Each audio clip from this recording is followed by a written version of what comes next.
আপনি কি শিখতে চান তওবা কিভাবে করে? খুব সহজ, কোনো হুজুর লাগবে না, কোনো কোরআন খতম লাগবে না, কোনো কাউকে দাওয়াত দেওয়া লাগবে না।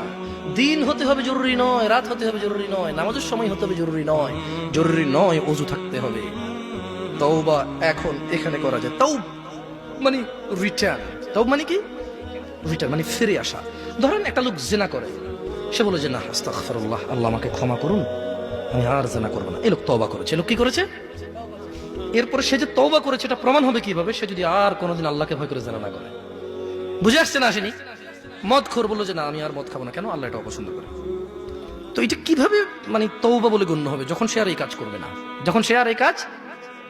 তো শোনো, তোমার রব তোমাকে বলছে ইল্লা মান তাব, তবে যে তওবা করে, ওয়া আমানা ওয়া আমিলা সলিহা, অপরাধ থেকে ফিরে এসে ভালো কাজ কর্ম করে, ফাউলাইকা ইউবাদদিরুল্লাহ, ইয়া আল্লাহ।